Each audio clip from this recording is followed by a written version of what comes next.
At Thanksgiving dinner, my dad shouted, "If you don't invest in your younger brother's startup company, then from this moment on, we're cutting all family ties with you." I calmly replied, "Fine. If that's what everyone wants, I'll leave." 3 years later, after surviving that bitter betrayal, I built an empire completely from scratch. I am Victoria Hayes, 30 years old, and I am the founder and chief executive officer of Drake Medical Supply, a premier commercial enterprise based in downtown Indianapolis, Indiana.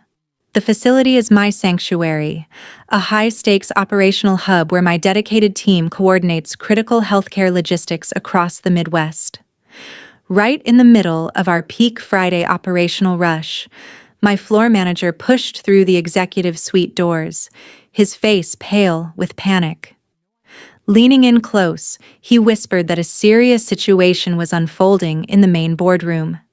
3 uninvited people had forced their way past security, ignored the reception staff, and locked themselves inside our private VIP suite.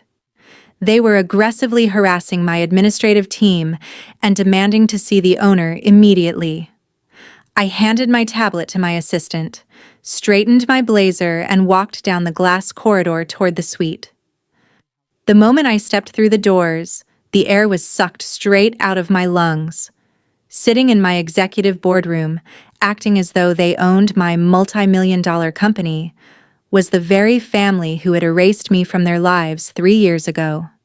Before I continue this story, hit like and subscribe if you've ever had to cut toxic family members out of your life to protect your hard-earned peace and future. The cool, climate-controlled air inside my executive suite did nothing to ease the burning tension filling the room. Seated around my glass conference table were the 3 people who had heartlessly cast me aside, behaving as though they owned the very floor beneath their feet. My father, Thomas Hayes, sat at the head of the table wearing a sharply tailored suit that looked expensive, but was clearly beginning to show its age. Beside him, my mother, Diane Hayes, slowly ran her manicured fingers along the edge of her counterfeit designer handbag while eyeing the sleek office with quiet bitterness. Completing the group was my younger brother, Caleb Hayes, lounging comfortably in one of the executive chairs with an arrogant smirk as he spun a set of luxury car keys around his index finger. Without saying a single word of greeting, Thomas reached into his leather briefcase, pulled out a thick stack of legal documents, and slammed them onto the polished mahogany table. The sharp crack echoed across the high ceilings, instantly commanding everyone's attention. He demanded that I transfer 30% of my medical supply company into the family trust before the end of the business day. Leaning forward, his voice carried the same suffocating authority that used to intimidate me as a teenager. He warned that if I refused, he would personally call Mr. Thornton Cross that very night.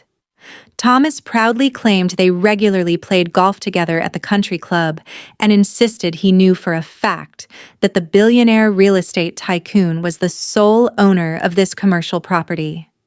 He threatened to convince Mr. Thornton Cross to terminate my commercial lease immediately, shutting down my entire operation before Monday morning.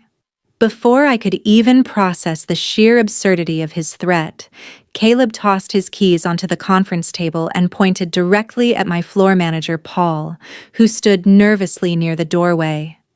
Caleb loudly declared that the moment his equity transfer was complete, he would be taking over as head of operations and restructuring the entire company. He snapped at Paul, informing him that he was fired on the spot simply because he didn't like his protective attitude. Then Caleb turned toward my private equipment display case and boldly announced that he would be taking several of the high-end diagnostic units to sell for quick cash to fund his cryptocurrency venture. My mother, Diane, leaned forward with a sickly, sweet smile that barely concealed the venom beneath it. She hissed that I owed this to the family, reminding me how selfish I had been 3 years earlier when I refused to hand over my life savings to finance Caleb's startup. She insisted that while I had been playing with medical boxes, My brother had been trying to revolutionize the global financial ecosystem. Diane even claimed that my success was built on the foundation of their tough love and that it was finally time to repay the debt I owed the parents who had raised me. I stood perfectly still, allowing their delusion and entitlement to wash over me without giving them the emotional reaction they so desperately wanted. 3 years ago, their cruel words would have brought me to my knees. But the woman standing in that room today was an untouchable business leader who knew exactly how much she was worth. Without breaking eye contact with Thomas, I reached down and picked up the extortion contract. Holding the thick stack of papers with both hands, I tore the entire document cleanly in half with one swift, deliberate motion. The ripping sound sliced through the heavy silence. Diane gasped as I casually dropped the shredded papers into the trash bin beside my desk. Thomas's face immediately turned a dangerous shade of crimson as his authority crumbled before his eyes. Furious, he yanked his smartphone from his coat pocket and waved it around like a loaded weapon. He bellowed that he was calling Mr. Thornton Cross immediately and boasted that his powerful friend would destroy my career before I even had a chance to clear the room. He switched the call to speakerphone, holding the phone high so everyone could witness what he believed would be the execution of my business. The line rang twice before a sharp, irritated voice answered. Mr. Thornton Cross demanded to know who was disturbing him on his private line during a high-profile charity gala. Thomas instantly straightened his posture, adopting a sickeningly cheerful tone as he reminded the billionaire about the time they had been paired together for a round of golf months earlier. Then Thomas eagerly asked for an immediate favor, demanding that Mr. Thornton Cross terminate my commercial lease because of what he called my hostile behavior. A heavy, suffocating silence filled the room before Mr. Thornton Cross barked back with absolute disdain. He scolded Thomas for making a fool of himself, asking if he was intoxicated to call him with such an absurd request. The billionaire bluntly revealed that he had sold the entire commercial complex 2 years earlier to an anonymous private holding company, meaning he had absolutely no connection to the property or its tenants anymore. He ordered Thomas to delete his contact number permanently before abruptly disconnecting the call. The sharp beep signaling the end of the call echoed through the room like a death knell over my family's smug expressions. Thomas stared at his phone in complete paralyzed shock, the color draining from his face. He stammered that it didn't matter, wildly threatening to track down the anonymous corporation through public records and destroy me anyway. I simply looked at him with icy detachment and picked up my desk phone. I instructed my security team to enter the executive suite and escort all 3 trespassers off my property immediately. Then I calmly warned my family that if they resisted, the police would be waiting for them on the sidewalk outside. By Saturday morning, the humiliating defeat my family suffered inside my executive suite had evolved into a relentless cyber attack against my company. I woke up at dawn to my personal cell phone buzzing nonstop with frantic messages from my executive team, urging me to check our online business profiles immediately. The moment I opened our official commercial profile, my blood ran cold. I watched our spotless 4.9-star rating collapse in real time to a devastating 2.8. Hundreds of malicious 1-star reviews were flooding our public listings every minute, posting highly detailed and completely fabricated allegations designed to destroy our reputation throughout the industry. The fake reviews claimed our sterile surgical supplies arrived contaminated with mold, that our diagnostic equipment caused severe patient infections in local clinics, and that our customer service representatives hurled abusive slurs at clients before abruptly hanging up on them. This wasn't an organic wave of dissatisfied healthcare customers. It was a coordinated digital assault orchestrated by Caleb. He was finally putting his technical background to malicious use, deploying a sophisticated network of automated bot accounts to carpet bomb my company across every major commercial directory. In the highly regulated medical distribution industry, an unblemished reputation is your greatest asset. A targeted attack of this magnitude threatened to freeze our institutional supply contracts before Monday morning. Before my executive team could fully assess the scale of the bot attack, my public relations director, Griffin Reed, forwarded me a viral video link accompanied by several red exclamation marks. I opened the video, and Caleb's face immediately filled my monitor as he delivered a carefully manufactured performance to his rapidly growing social media audience. He was filming from the passenger seat of a rented luxury car, using the bright daylight to highlight fake, glistening tears rolling down his cheeks. Caleb sobbed into the camera, claiming he had been violently assaulted by my security guards inside corporate headquarters simply because he had stopped by for a friendly family visit. He deliberately exploited public outrage, falsely insisting that my security team had used excessive force and shouted racial slurs before throwing him onto the sidewalk. Caleb conveniently omitted every detail about their extortion attempt. Instead, he portrayed me as a cold-hearted corporate executive who abused minority family members while distributing dangerously defective medical equipment to local hospitals. He directly begged his followers to boycott my company, tag state regulatory agencies, and demand the immediate shutdown of our distribution facilities. The viral video was accumulating hundreds of thousands of views, shares, and furious comments every hour, quickly attracting the attention of local news stations and city officials, who are now demanding an official statement regarding our business practices.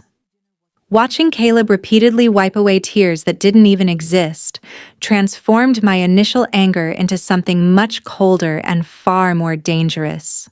My family genuinely believed that public humiliation and online mob pressure would force me into surrender.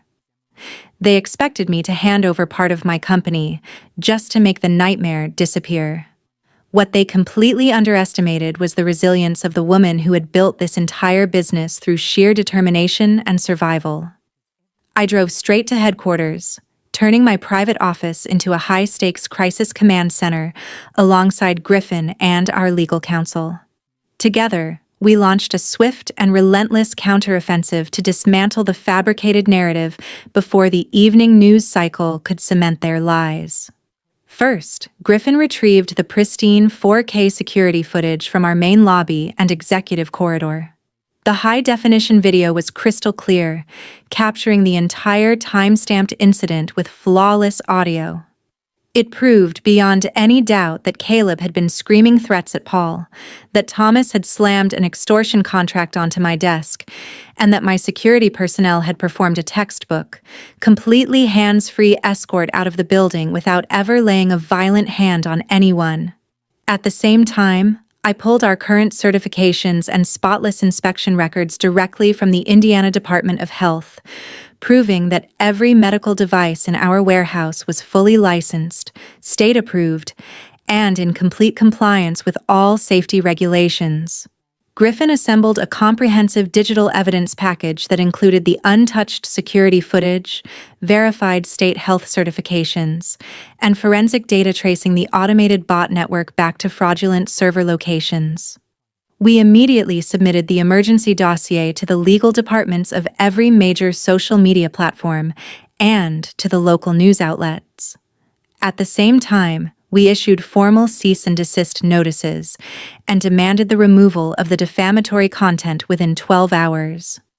By late afternoon, the major tech platforms had identified the coordinated bot network and systematically removed the fake reviews. At the same time, local news anchors began airing our clear security footage, completely exposing Caleb's viral stunt as nothing more than a desperate, fabricated smear campaign. 2 days later, just as our public relations victory began restoring our company's reputation, a devastating financial bomb landed on my desk. The private line in my office rang, and the caller ID displayed the Legal Compliance Department of First Indiana Commercial Bank. The senior risk analyst on the other end delivered a staggering piece of news that nearly stopped my heart. He formally informed me that a commercial line of credit totaling $250,000, issued under my personal identity, was now 90 days past due. He warned that because the loan had entered serious default, the bank would begin immediate asset seizure proceedings against my business accounts within 48 hours. I sat frozen in my leather chair. I had never opened a commercial credit line with First Indiana Commercial Bank.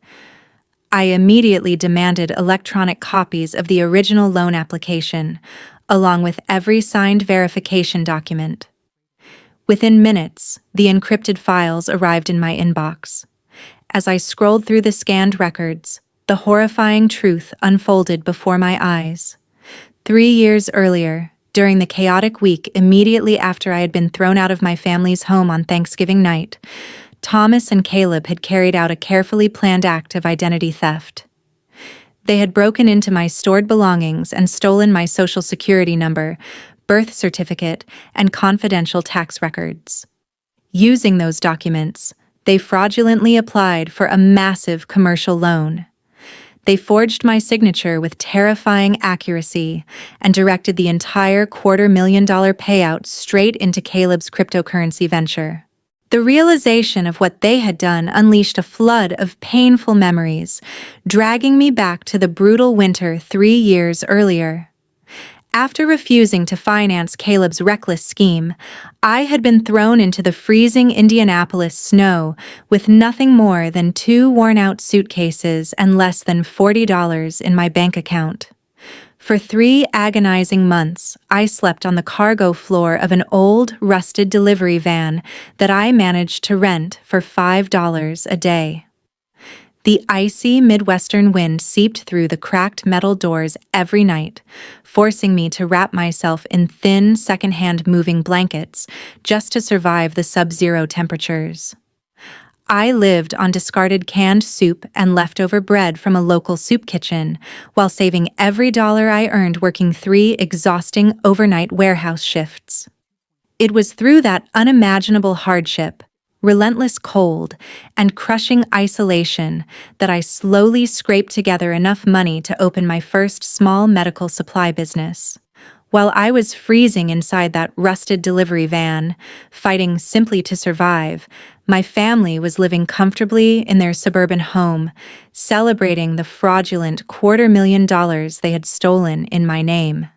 They had deliberately saddled me with a catastrophic financial time bomb, completely indifferent to whether that debt destroyed my credit, forced me into bankruptcy, or even sent me to federal prison for a crime I had never committed. A cold, horrifying clarity settled over me as every piece of their bizarre behavior finally clicked into place. My family hadn't shown up at my corporate headquarters because they suddenly missed me, nor had they demanded 30% of my company out of simple greed. They were standing on the edge of complete financial collapse because the bank was relentlessly pursuing the delinquent loan. Caleb's cryptocurrency venture had imploded, leaving them unable to make the enormous monthly payments. They knew First Indiana Commercial Bank was preparing aggressive legal action that would inevitably expose their identity theft and send both Thomas and Caleb straight to federal prison. Their desperate assault on my company had been carefully calculated.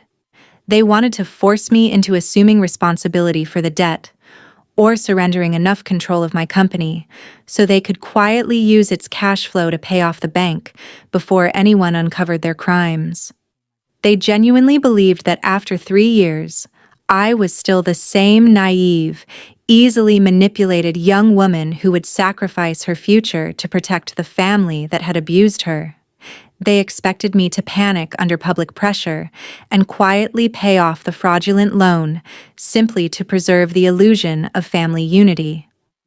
I closed the loan documents on my computer, feeling the last traces of filial obligation disappear from my heart. The painful memories of sleeping inside that freezing delivery van hardened into unwavering determination. They had stolen my identity. They had weaponized my name for their own greed. They had left me to freeze in the snow without a second thought. And now that the foundation of their fraud was collapsing, they expected me to rescue them. I picked up my office phone, called my legal counsel directly, and instructed him to begin preparing a comprehensive fraud report for federal law enforcement. Early the next morning, I drove to the downtown high-rise office of my commercial litigation attorney, Sterling Clare, to begin a full forensic investigation into my family's finances. Seated across the dark oak desk in his office, Sterling slid a confidential, inch-thick intelligence dossier toward me. His expression was grim as he adjusted his wire-rimmed glasses. After reviewing public records, court filings, and credit reports, he explained, his investigators had uncovered the complete financial devastation hidden beneath my parents' carefully maintained appearance of wealth. My family wasn't simply struggling with cash flow, they were standing on the edge of complete financial ruin. The comprehensive audit revealed that Thomas's small real estate development company had been hollowed out and was functionally insolvent. He had accumulated hundreds of thousands of dollars in unpaid state and federal tax liens, while simultaneously facing multiple active lawsuits from unpaid construction contractors and building suppliers throughout Indiana. Even worse, the family's lavish mansion in the affluent suburb of Carmel had already entered formal foreclosure proceedings. Their mortgage lender was preparing to auction the property after 8 consecutive months of missed payments. Thomas had been desperately liquidating company assets and taking out predatory high-interest loans just to maintain the illusion of wealth among his social circle. The forensic report painted an equally bleak picture of Caleb's finances after the collapse of his cryptocurrency venture. The luxury sports car he proudly drove around town was already under an active repossession order after 3 months of missed lease payments. To avoid recovery agents, he had been hiding the vehicle in different parking garages. Every one of his personal credit cards had been frozen by major financial institutions because of defaulted balances and maxed-out credit limits. My family had been backed into a corner. They were drowning in compound interest and staring homelessness in the face. That explained their obsessive determination to seize 30% of my company. They viewed my successful business as their final financial lifeline, intending to use my ownership interest as collateral to secure a massive consolidation loan that would erase their personal debts.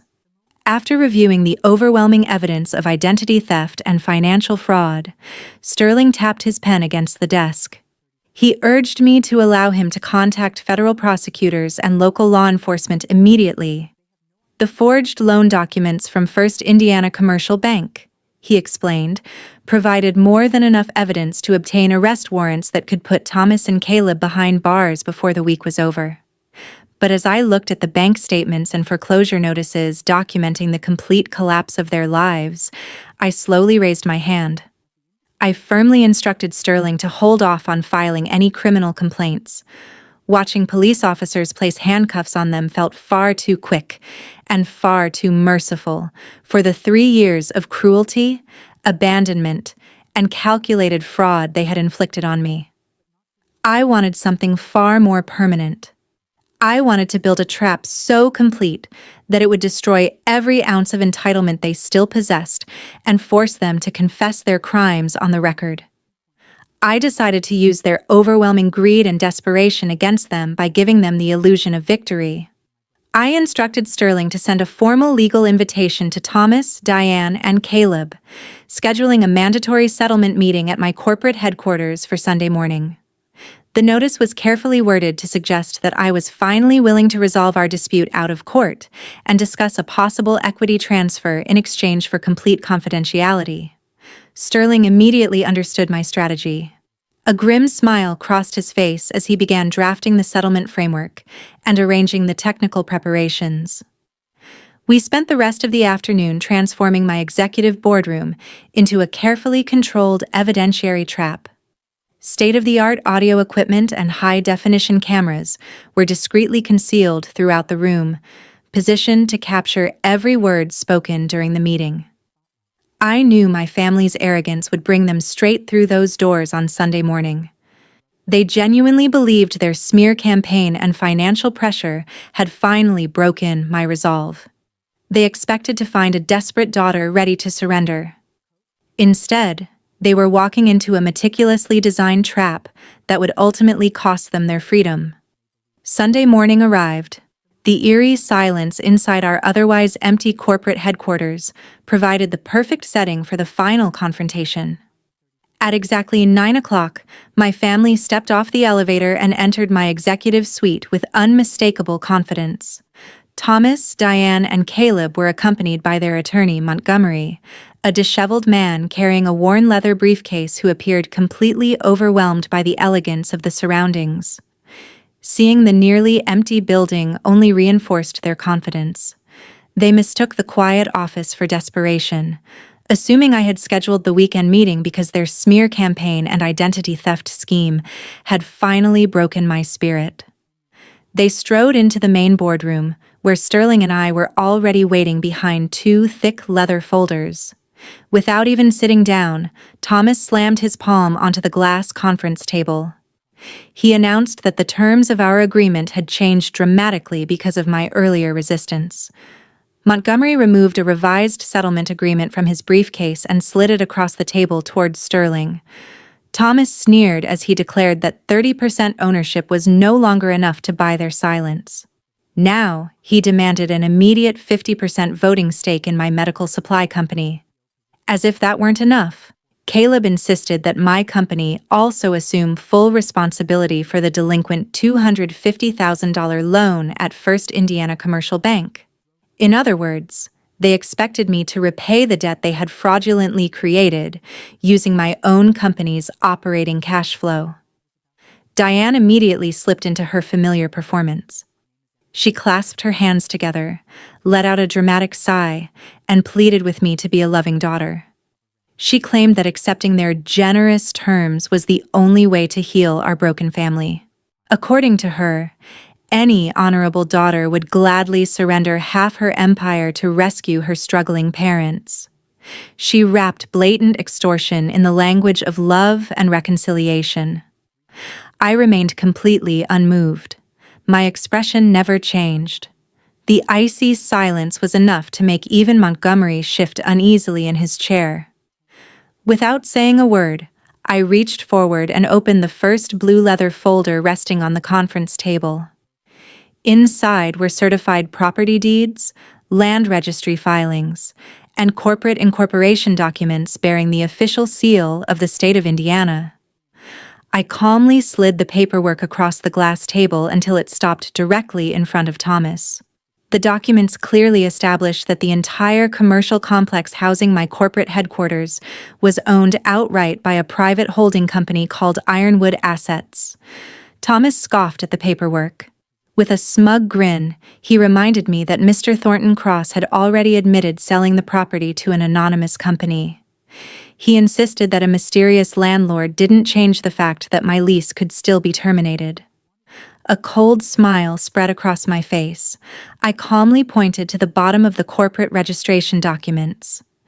There, in bold black ink, was my legal signature identifying me as the sole managing director and primary owner of Ironwood Assets. I looked directly into Thomas's widening, panic-filled eyes. Then I quietly revealed that I wasn't merely leasing office space in the building. I was the sole owner and exclusive landlord of the entire commercial property. The color drained from Thomas's face as the leverage he believed he possessed vanished in an instant. Before they could even recover from the shocking revelation about my ownership of the property, I opened the second red leather folder and placed its contents beside the real estate records. Inside were debt assignment agreements and certified bank transfer receipts that had been executed just 3 weeks earlier. I calmly explained that while Thomas had been desperately trying to keep his collapsing business afloat, my investment firm had quietly purchased his entire portfolio of delinquent commercial mortgages and defaulted business loans directly from his primary lender on the secondary debt market. Looking him straight in the eye, I informed him that I was no longer just the daughter he had abandoned. I was now the single largest secured creditor of his failing real estate development company. I pulled out another stack of legal enforcement notices bearing urgent court authorizations and handed them directly to Montgomery. In a calm, measured voice, I explained that because Thomas's company had failed to make its debt payments for 8 consecutive months, I was exercising my legal rights as the primary note holder. Effective immediately, I was initiating foreclosure proceedings against his commercial equipment, business assets, and personal property, including the family's lavish mansion in Carmel. A suffocating silence settled over the boardroom as the reality of their complete financial collapse finally sank in. Thomas slumped back into his chair, his hands trembling uncontrollably as he stared at the foreclosure notices carrying my name. Diane gasped for air, clutching her designer handbag as though it could somehow protect her from homelessness. Meanwhile, Caleb stood frozen in stunned silence, realizing that the luxurious lifestyle he had taken for granted was gone forever. As my family sat paralyzed by the realization that they were about to lose everything, I opened the third and final black leather folder resting on the conference table. I slowly slid the official government documents across the glass. The pages were covered with the unmistakable seals of the Department of Justice, the Internal Revenue Service, and the Federal Bureau of Investigation.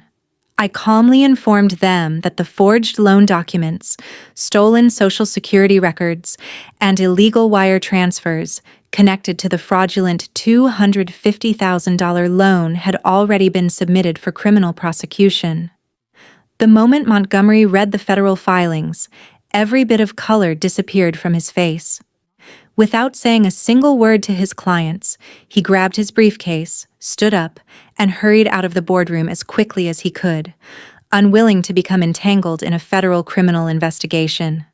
The instant their attorney disappeared, the illusion of family unity completely collapsed. Thomas spun toward Caleb, screaming that his failed cryptocurrency scheme and reckless forgery had destroyed the family and would send them all to prison. Caleb shoved his father backward and screamed right back that Thomas was the greedy coward who had signed the fraudulent paperwork and demanded the money in the first place. The two of them hurled insults across the conference table, desperately trying to shift criminal responsibility onto one another, while Diane sobbed hysterically in the corner, begging them to stop. The chaos ended abruptly when the heavy double doors of the boardroom swung open. 4 FBI agents, accompanied by officers from the Indianapolis Metropolitan Police Department, entered the room carrying federal arrest warrants. The lead agent formally advised Thomas and Caleb of their Miranda rights, while officers secured them against the wall and placed them in handcuffs. Because the federal charges involved identity theft, wire fraud, and substantial financial losses, prosecutors argued they presented a significant flight risk. As a result, they would remain in federal custody while awaiting trial. As law enforcement escorted my father and brother toward the elevators, Diane collapsed onto her knees on the plush carpet. She begged me through tears to save her husband and son. I looked down at her without anger and without sympathy. Then I quietly reminded her that when I had been freezing inside a delivery van 3 years earlier, she had never shown even the smallest trace of compassion for me. With the Carmel mansion entering foreclosure and the family's financial assets frozen during the criminal investigation, Diane was left with nothing. She faced public humiliation, financial ruin, and the imminent loss of her home. Without another word, I turned away. I left my legal team to escort her from the building while I stepped onto my private executive balcony. Standing high above the Indianapolis skyline, looking out across the thriving company I had built with my own determination, sacrifice, and perseverance, I felt an overwhelming sense of freedom. My family had tried to destroy everything I had built through cyber attacks, emotional manipulation, and financial fraud. In the end, their own greed became the instrument of their downfall. I chose not to offer forgiveness that had never been earned. I chose not to pursue a false reconciliation. Instead, I chose to protect my peace, my dignity, and the future I had fought so hard to build. I was no longer the frightened young woman shivering inside a rented delivery van. I was a strong, independent woman in complete control of my own destiny. My family's downfall became a lasting reminder that arrogance, deception, and betrayal eventually consume the very people who depend on them. When someone chooses to build a life upon lies and the suffering of others, justice has a way of catching up, tearing away every illusion and forcing them to face the consequences of their own actions. Real strength comes from refusing to tolerate abuse, protecting your peace without apology, and recognizing when it is finally time to walk away from those who are determined to destroy you. Thank you so much to everyone who stayed with us through this emotional journey from beginning to end. Your support means more than words can express as we continue sharing stories of resilience, justice, and self-made triumph. What are your thoughts about the way this story ended? Do you believe Victoria made the right decision by standing her ground? Share your thoughts and opinions in the comments below. And if you enjoyed this story, don't forget to like the video, subscribe to the channel, and join us for more unforgettable stories.